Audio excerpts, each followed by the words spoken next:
আল্লামা আহমদ শফীকে শেখ হাসিনার নির্দেশে তার গোয়েন্দা সংস্থার লোকেরা সুকৌশলে হত্যা করেছে। তদন্তপূর্বক এই তথ্যের প্রমাণ জাতির সামনে হাজির করতে হবে। তারা আল্লামা নূর হোসেন কাসেমীকে ষড়যন্ত্রমূলকভাবে হাসপাতালে গিয়ে গোয়েন্দা সংস্থার লোকেরা হাসপাতালকে ব্ল্যাকমেইল করে, কব্জা করে, নিয়ন্ত্রণ করে, কোন প্রাণঘাতী ঔষধ প্রয়োগ করে নূর হোসেন কাসেমীকে তারা হত্যা করেছে। শেখ হাসিনা এবং তার গোপন পরামর্শদাতারা -3 ফর্মুলার উপর চলেছিল। কয় -3 করতে চেয়েছিল। প্রথম মাইনাসের তালিকায় ছিলেন নূর হোসেন কাসেমী রাহিমাহুল্লাহ, দ্বিতীয় মাইনাসের তালিকায় ছিলেন আল্লামা জুনায়েদ বাবুনগরী রাহিমাহুল্লাহ, আর তৃতীয় মাইনাসের তালিকায় ছিলাম আমি অধম মামুনুল হক। এই যে আওয়ামী লীগ, শেখ হাসিনা এবং শেখ পরিবার, তাদের সাথে তাদের অনেক ভালো গুণাগুণ আমাদের সামনে বিভিন্ন সময় প্রকাশ পেয়েছে, কিন্তু মূল যেই জায়গাটায় তাদের সাথে আমাদের বিরোধ ছিল সেটা রাসূল সাল্লাল্লাহু আলাইহি ওয়াসাল্লামের আগমনের যে মৌলিক উদ্দেশ্য সমূহ, তার মধ্যে গুরুত্বপূর্ণ একটা পয়েন্ট, গুরুত্বপূর্ণ একটা বিষয়। আল্লাহ বলতেছেন, আমি আমার নবীকে দুনিয়াতে প্রেরণ করেছি, বাসাফিল হুয়াল্লাযী আরসালা রাসূলাহু বিল হুদা ওয়া দীনিল হক, সত্য ধর্ম, সত্য দিন এবং হেদায়েত দিয়ে আল্লাহ পাক তার নবীকে পাঠিয়েছেন। কেন? লিইয়ুযহিরাহু আলাদ-দীনি কুল্লিহি, যেন আল্লাহর নবী আল্লাহর দ্বীনকে দুনিয়ার বাকি সকল মতামতের উপর, সকল মতাদর্শের উপর, সকল আদর্শের উপর যেন আল্লাহর দ্বীনকে বিজয়ী করতে পারেন। দ্বীনকে বিজয়ী করা আমাদের নবীর আগমনের একটা মৌলিক উদ্দেশ্য। নবীজির জিন্দেগির মৌলিক একটা কর্মসূচি হলো আল্লাহর দ্বীনকে বিজয়ী করা। এই জন্য আজকে আওয়ামী লীগের এই দুর্দশা দেখে এই কথা আমি বলতেছি তা না। আগামী দিন কোনোভাবে যদি আগামী কোনো সময় তওবা করে এই জাতির হাতে পায়ে ধরে মাপ চেয়ে যদি আবার রাজনীতিতে পুনর্বাসিত হওয়ার সুযোগ পান, তাহলে এই তওবাটা বিশেষভাবে আপনারা করে আসবেন। সেটা হলো, আপনারা ইসলামকে এতিমখানায় দেখতে আপত্তি করেন না, ইসলামকে কবরস্থানে দেখতে আপত্তি করেন না, ইসলামকে মসজিদে দেখতে আপনাদের আপত্তি নাই, ইসলামকে মাদ্রাসায় দেখতে আপনাদের আপত্তি নাই, কিন্তু ইসলামের কথা নিয়ে রাজপথে নামলেই আপনাদের শরীরে অ্যালার্জির চুলকানির উপদ্রব শুরু হয়। ভালো করে বলতেছি, তখন সেই সময়ে কিছু মানুষ এই শেখ হাসিনার প্রশংসা করে যে উনি তো তাহাজ্জুদের নামাজ পড়েন, কেউ প্রশংসা করে উনি তো মাথায় পট্টি লাগান, কেউ প্রশংসা করে উনি তো হিজাব পরেন, উনি তসবিহ পড়েন, উনি সকালবেলায় ঘুম থেকে উঠে যায় নামাজ তালাশ করেন, কোরআন শরীফ পড়ে দিনের কার্যক্রম শুরু করেন। এই সকল বিষয়ে পরের আলোচনা।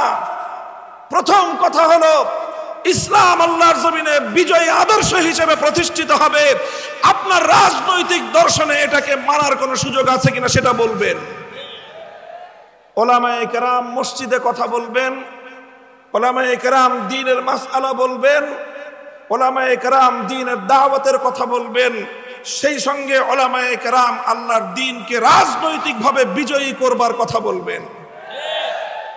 এই কথাটা যদি আপনার বরদাস্ত না হয়, আপনার 1000 রাকাতের তাহাজ্জুদের নামাজের এক কানা করি মূল্য নাই, আপনার 1000 বারের হজের কোনো মূল্য নাই।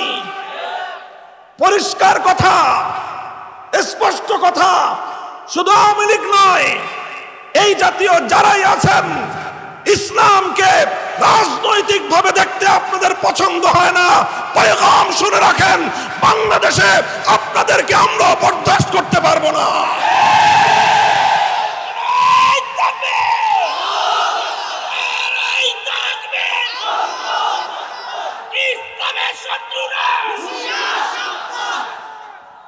আমরা আমাদের মধ্যে কর্মবন্টন আছে, আলেম ওলামাদের মধ্যে।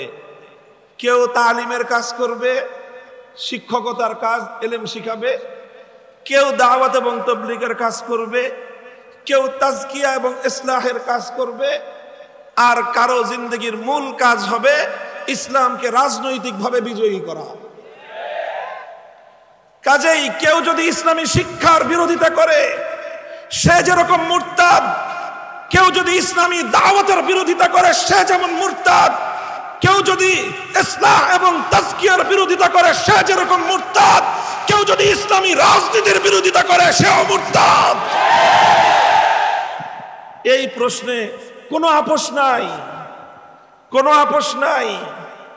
আওয়ামী লীগ আর আওয়ামী লীগকে দেখা দেখি মাঝে মাঝে বিএনপিও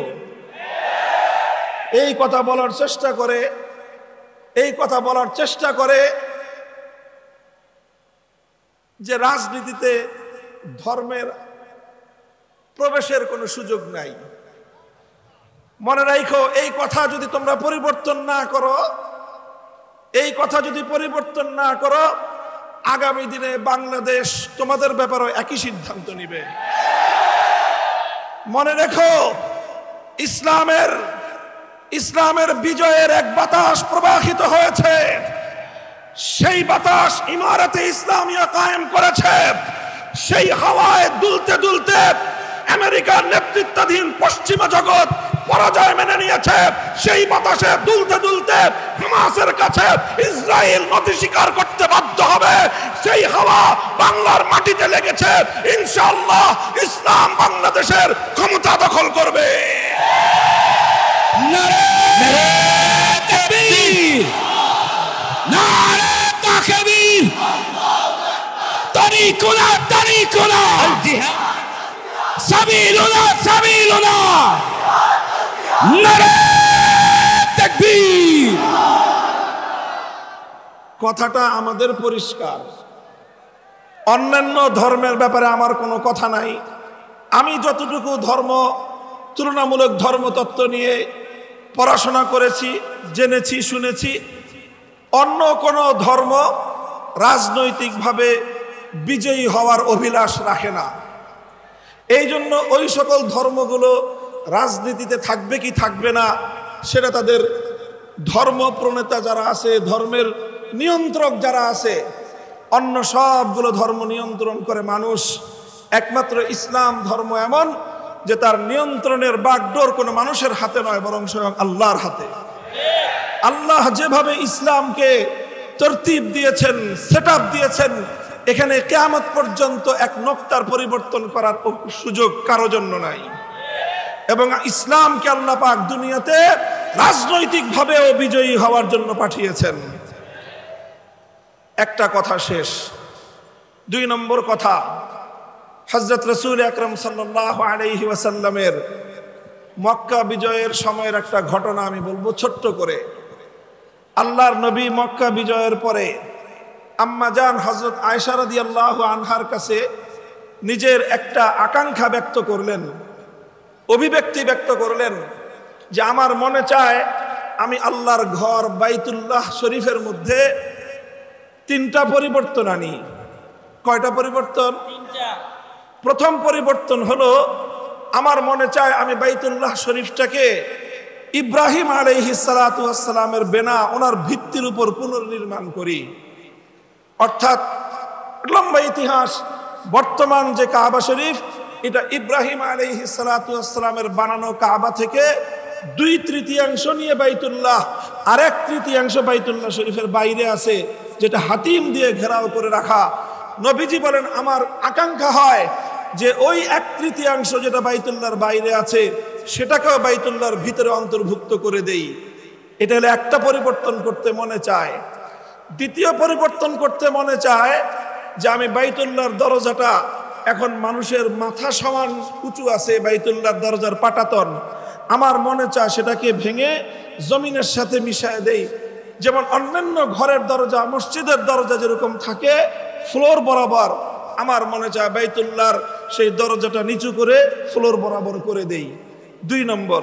3 নম্বর মনে চায় আমি আরেকটা পরিবর্তন করি, এখন বাইতুল্লাহ শরীফের শুধুমাত্র একটা দরজা আছে, সেটা হলো পূর্ব দক্ষিণ কর্নারে। আমার মনে চায় ঠিক এই পূর্ব দরজা বরাবর পশ্চিম দিক দিয়ে আরেকটা দরজা বানিয়ে দেই, যাতে মানুষ এক দরজা দিয়ে বাইতুল্লাহ শরীফে ঢুকে আরেক দরজা দিয়ে বের হয়ে যেতে পারে। সেক্ষেত্রে অধিক পরিমাণ মানুষ আল্লাহর ঘর বাইতুল্লাহ শরীফের মধ্যে কাবা শরীফের ভিতরে ঢুকবার সুযোগ পাবে। কয়টা পরিবর্তন? আকাঙ্ক্ষা ব্যক্ত করলেন কে?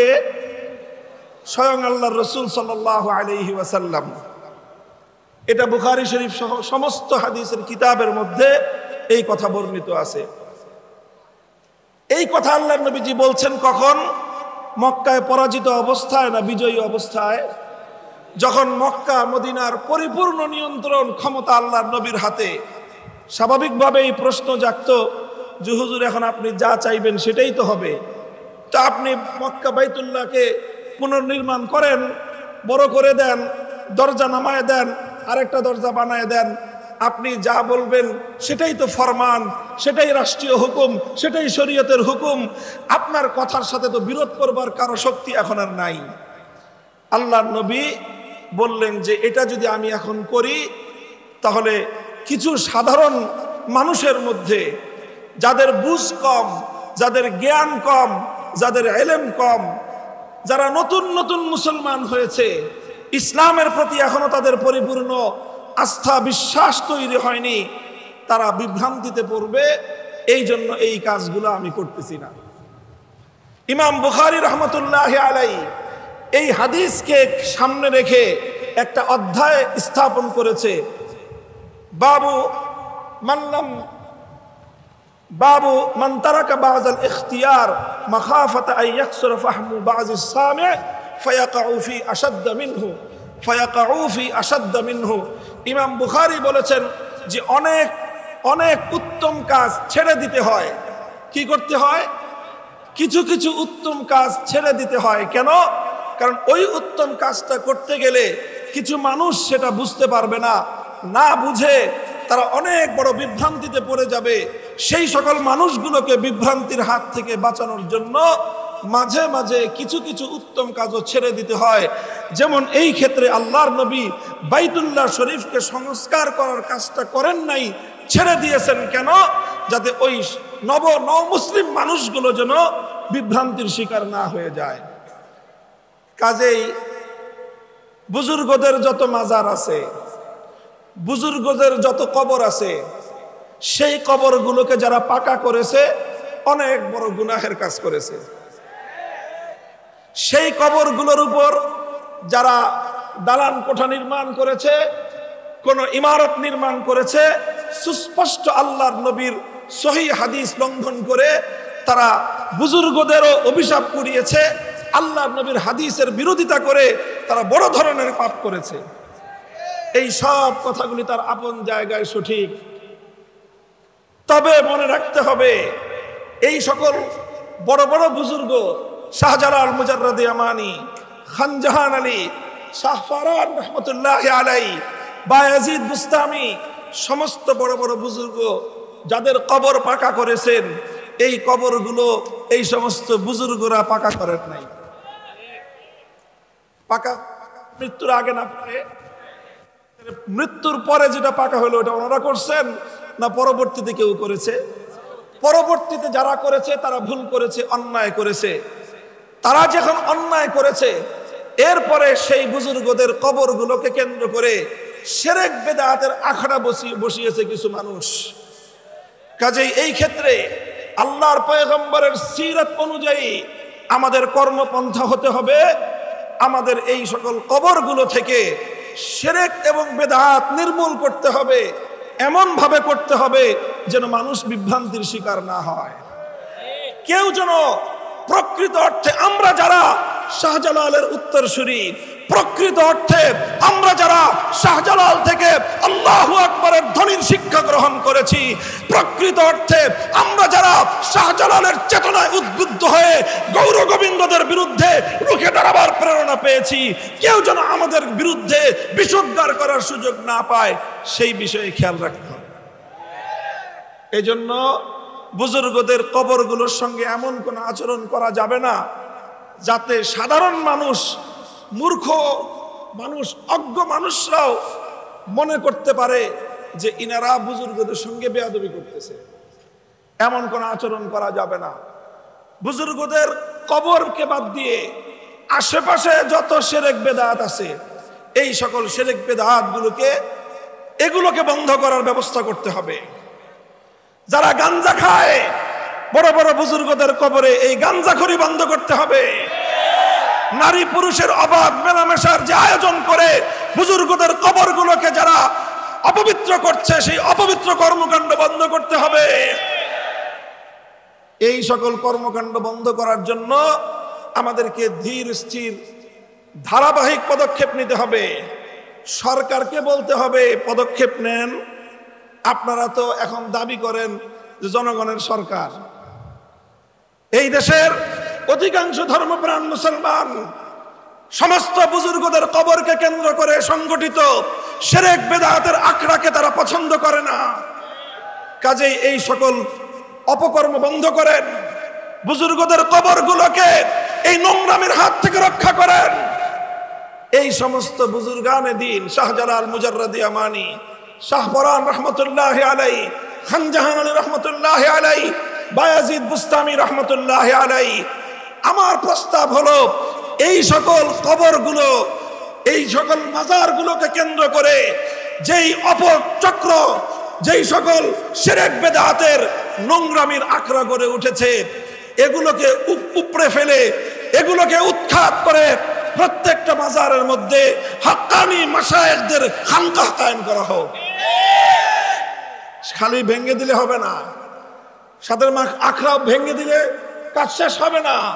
প্রত্যেকটা কবরের সেখানে খানকাহ কায়েম করে হাক্কানি সিলসিলার মাশায়েখদেরকে বসায় রাসূল আকরাম সাল্লাল্লাহু আলাইহি ওয়াসাল্লামের মৌন এক কর্মসূচি তাজকিয়া এবং ইসলাহের কাজ সেখান থেকে শুরু করতে হবে। বায়াত করেন, কাকে কোন মাজারে বসাবেন ঠিক করেন। কাকে কোন মাজারে? শাহজালাল মুজাররদি আমানির মাজারে এমন এক বুজুর্গ দিবেন যিনি শুধু তসবিহ জপে না, শাহজালাল মুজাররদি আমানির মতো গৌর গোবিন্দের বিরুদ্ধে জিহাদেও যেতে পারে। আর বাকিগুলো আপনারা করেন। আমি একটা কথা বলে দিলাম শুধু, ইনশাআল্লাহ উলামায়ে কেরাম আমরা এইভাবে কাজ করব। কথা ঠিক? 3 নম্বর কথা আমার, এই সকল জায়গাগুলোতে আমরা ছাড় দিব, অন্যান্য জায়গাগুলোতে ধীর স্থিরে আমরা পদক্ষেপ নিব। আমরা আল্লাহ রসুল সাল্লাল্লাহু আলাইহি ওয়াসাল্লামের যে কর্মপন্থা ছিল, ধারাবাহিকভাবে ধীরে ধীরে তাদাররুজান মা'আত তাআন্নি, ধীরে ধীরে আমরা এক একটা বিষয়কে পদক্ষেপ গ্রহণ করে বাস্তবায়নের দিকে অগ্রসর হয়ে যাব। শুধু একটা বিষয়ে কোনো নম্রতার সুযোগ আমাদের কাছে নাই, সেটা হলো আমার নবীর ইজ্জত। এখানে কোনো সুযোগ নাই। আল্লাহর কসম খেয়ে বলি, আমার পয়গম্বরের ইজ্জতের উপর আঘাতকারী আমার নবীকে যদি কেউ গালি দেয়, এক মুহূর্তের জন্য আমার পয়গম্বরের ইজ্জতের প্রশ্নে কারোর সঙ্গে আপোষ করা যাবে না।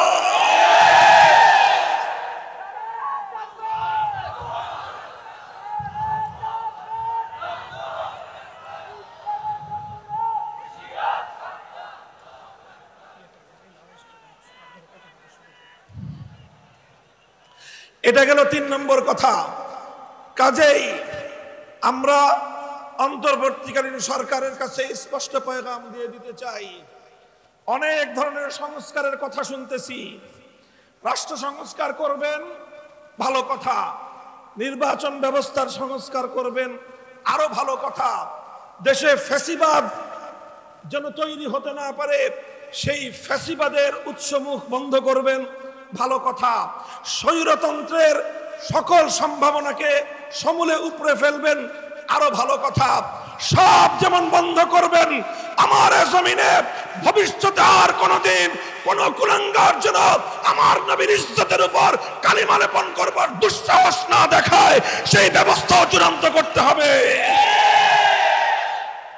আমরা 2013 সাল থেকে বলে আসতেছি, আল্লামা আহমদ শফী বলেছেন, আল্লামা জুনায়েদ বাবুনগরী বলেছেন, আল্লামা নূর হোসেন কাসেমি বলেছেন, আমাদের বর্তমান আমির হেফাজত আল্লামা মুহিবুল্লাহ বাবুনগরী একই কথা বলছেন।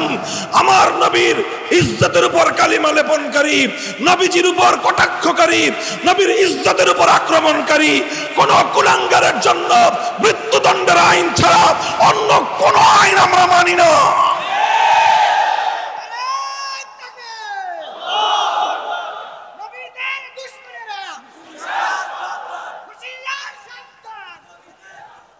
কাজেই এই কথা আমরা বলবো। মাঝে মাঝে এই যে সাম্প্রদায়িক সংঘাতের যে একটা আবহ তৈরি করা হয় অধিকাংশ ক্ষেত্রে, আমার নবীকে যদি কেউ গালি দেয় তার পূর্ববর্তী ধর্ম পরিচয় কি সেটা আমাদের বিবেচনা করার এক মুহূর্তের জন্য সময় নাই। তার নাম যদি রাজীব হায়দার হয় তার ব্যাপারে আমাদের যেই করণীয় হবে, তার নাম যদি কোনো ঘোষ হয় তার ব্যাপারেও আমাদের ফয়সালা বিন্দুমাত্র ভিন্ন কিছু হবে না।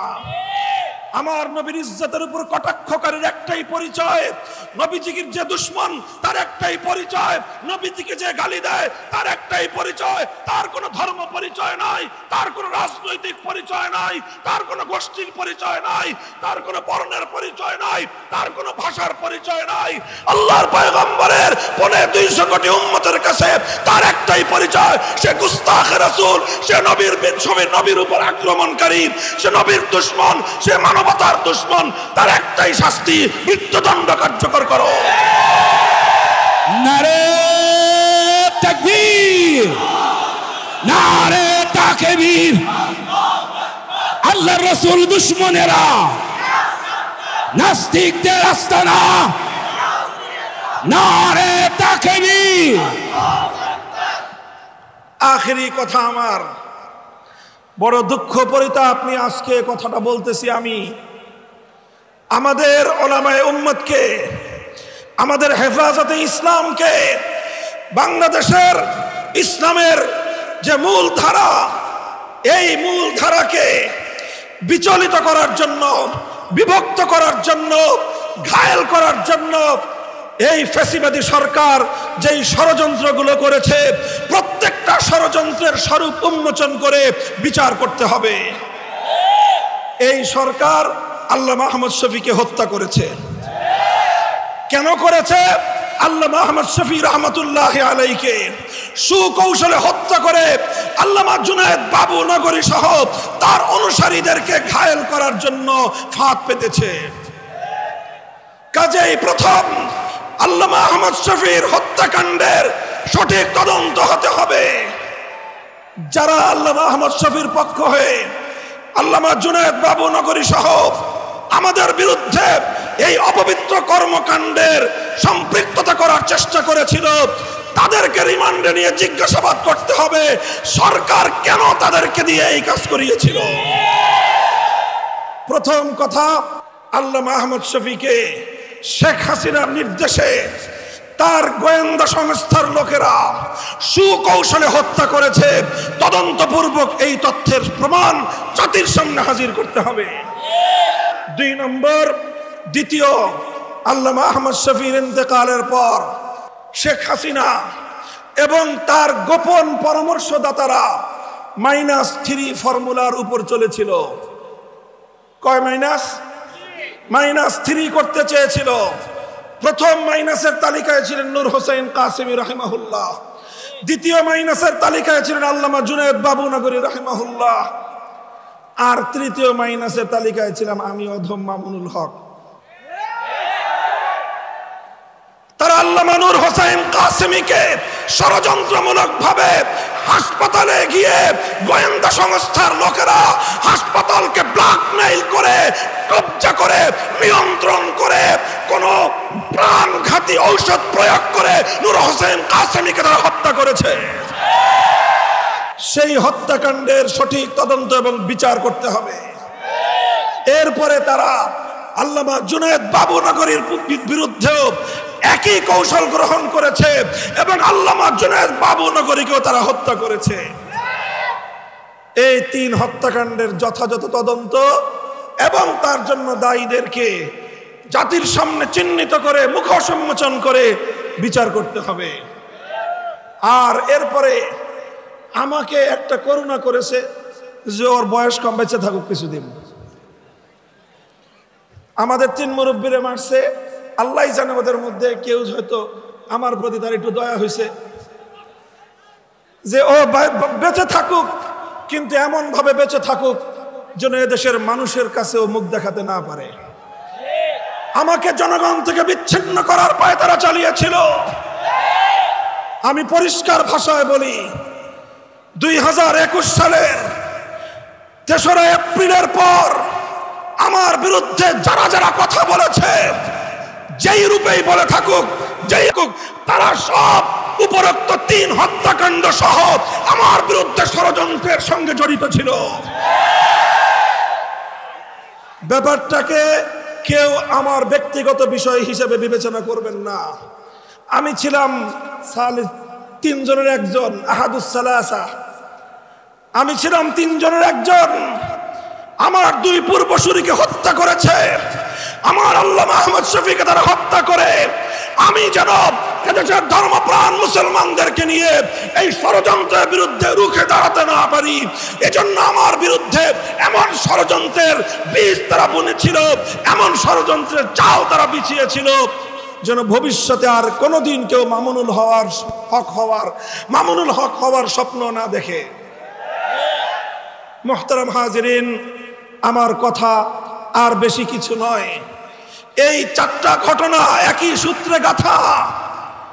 আলেম সমাজকে বলবো, সরল হওয়া ভালো, এত সরল হওয়া ভালো না। আলেমদেরকে বলবো, সরল হওয়া ভালো, এত সরল হওয়া ভালো না। যারা সেদিন আল্লামা আহমদ শফিকে হত্যা করে তার হত্যাকাণ্ডের দায় তার জীবনের প্রধান সহকর্মী আল্লামা জুনায়েদ বাবুনগরী সহ উলামায়ে ইসলামের উপর, হেফাজতে ইসলামের নেতৃবৃন্দের উপর চাপিয়ে দেওয়ার চেষ্টা করেছিল, তারা বাংলাদেশ থেকে ইসলামের শেকড় সহ উপড়ে ফেলবার পায়তারা করেছিল।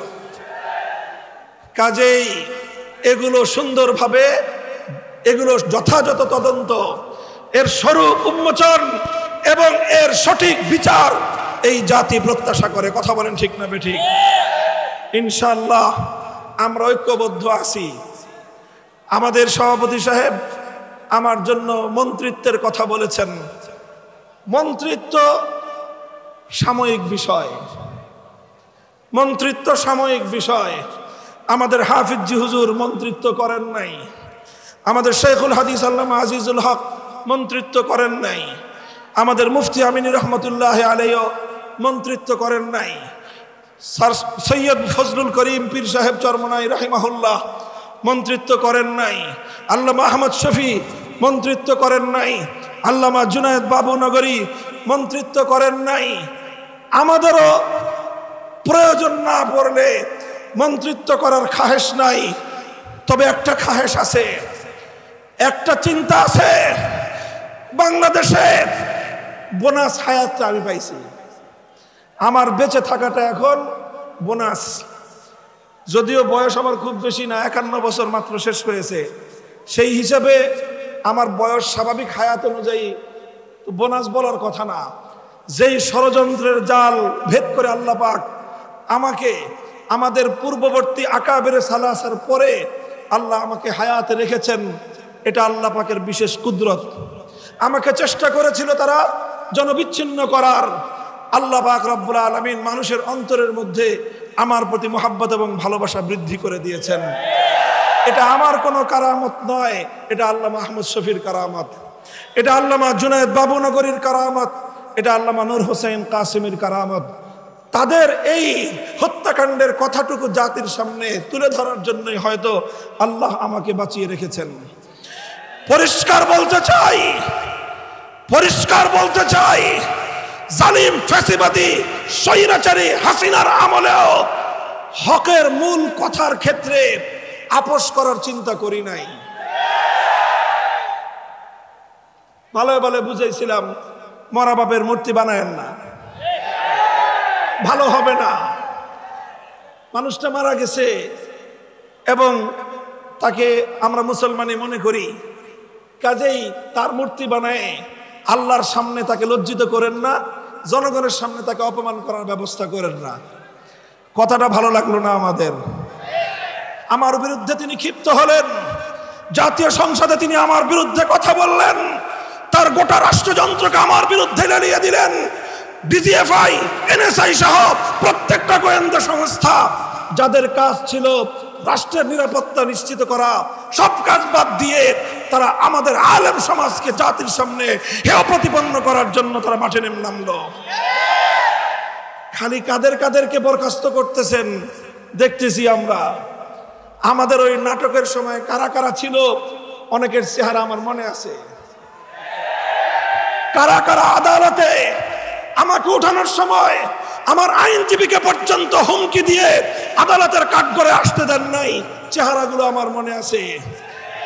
আদালতে থাকবে বিচারক আর আইনজীবীরা। আমাকে আদালতে উঠানোর সময় সশস্ত্র বাহিনীর সদস্য সেখানে উপস্থিত কেন ছিল? প্রশ্নটা আজকে করলাম না, প্রয়োজন হলে ভবিষ্যতে করব। মনে রাখবেন, মনে রাখবেন, আলেম সমাজকে জাতির কাছ থেকে বিচ্ছিন্ন আপনারা করতে পারবেন না। কারণ উলামায়ে কেরাম আল্লাহর জন্য কাজ করেন, আল্লাহর দ্বীনের জন্য কাজ করেন, হকের ঝান্ডা সমুন্নত করার জন্য কাজ করেন। জীবনের পরোয়া করার সময় নাই। বলে দিই, আবারও বলছি, হিন্দু ধর্মাবলম্বীরা তারা তাদের মন্দিরে মূর্তি কয়টা বানাবে সেটা নিয়ে আমাদের মাথা ব্যথা নাই। হ্যাঁ, একটা আফসোস আছে যে তারা সঠিক ধর্ম পেল না, ইসলাম ধর্ম গ্রহণ না করে জাহান্নামের পথে তারা চলতেছে, মনে ব্যথা আছে। কিন্তু তাদের মূর্তি নিয়ে আমাদের মাথা ব্যথা নাই। কিন্তু মুসলমানদের কোন জাতীয় স্থাপনায় রাষ্ট্রীয় সম্পদ ব্যয় করে মূর্তি বানাবেন, আমরা মুখে আঙ্গুল দিয়ে চুষবো। ফ্যাসিস্ট হাসিনার আমলেও হয় নাই, ভবিষ্যতেও হবে না। বাংলাদেশে নতুন করে আর কোনদিন ভাস্কর্যের নামে মূর্তি সংস্কৃতি বাস্তবায়ন করতে দেব না। প্রস্তুত থাকবেন তো ইনশাআল্লাহ? হাম পাসেবানে মিল্লাতে ইসলামিয়া, আমাদের কাজ হলো ইসলাম ধর্মের পাহারাদারি করা। হাফিজ হুজুর বলতেন যে তোমরা রাষ্ট্র চালাইতেছো, চালাও, ওটা নিয়ে কারাকারি করার খুব আগ্রহ আমাদের নাই। আমাদের জায়গাগুলোকে কাজ করার জন্য নির্বিঘ্ন পরিবেশ তোমরা রাখবা।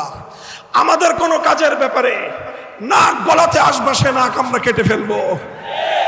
আমার আগামী প্রজন্মের কোন সন্তানকে নাস্তিক্যবাদে দীক্ষিত করবার কোন পায়তারা বরদাস্ত আমরা করব না। এই বিষয়গুলোকে বাদ দিতে হবে। আগামী প্রজন্ম যেন ইসলামের নবী মুহাম্মদ আরবি সাল্লাল্লাহু আলাইহি ওয়াসাল্লামের সিরাত এবং তার জীবন সম্পর্কে যেন জানতে পারে। এই ধরনের শিক্ষা কারিকুলাম এবং শিক্ষা সিলেবাস জাতীয় শিক্ষা ব্যবস্থায় অন্তর্ভুক্ত করতে হবে। এগুলো যদি করেন, ইসলাম ধর্মটা যদি নির্বিঘ্ন নিরাপদ থাকে, আমরা যারা আল্লাহর জমিনে আল্লাহর দ্বীনকে গালেব করার আন্দোলন করি, সংগ্রাম করি, রাজনীতি করি, আমাদের রাজনীতি নিয়ে যদি কারো অ্যালার্জি চুলকানি না থাকে, তার ব্যাপারেও আমরা জিরো টলারেন্স নীতিতে যাব না। কিন্তু যে আমার জমিনে ইসলামের নামে আল্লাহর জমিনে আল্লাহর দ্বীনকে বিজয়ী করবার রাজনীতির উপর আঙ্গুল তুলতে চাবে, সে আঙ্গুল আমরা ভেঙে ফেলবো। কথা পরিষ্কার? এটাই সিরাতুন নবী, এটাই সিরাতুন নবী। আমরা নরমের নরম থাকতে চাই, নম্রভাবেই দ্বীনের দাওয়াত দিতে চাই। যদি কেউ আমাদেরকে বাধা দিতে আসে, তখন বাধার পাল্টা জবাব দিতে জানি। আল্লাহ পাক আমাদেরকে বুঝবার তৌফিক দান করেন। সিরাতুন নবীর সোনালী আদর্শ মোতাবেক আল্লাহ সমাজ গঠন করার তৌফিক আমাদেরকে দান করেন। জাতীয় সিরাত কমিটির ঐতিহাসিক আজিমুস শান এই ইজলাসকে আল্লাহ কবুল করুন।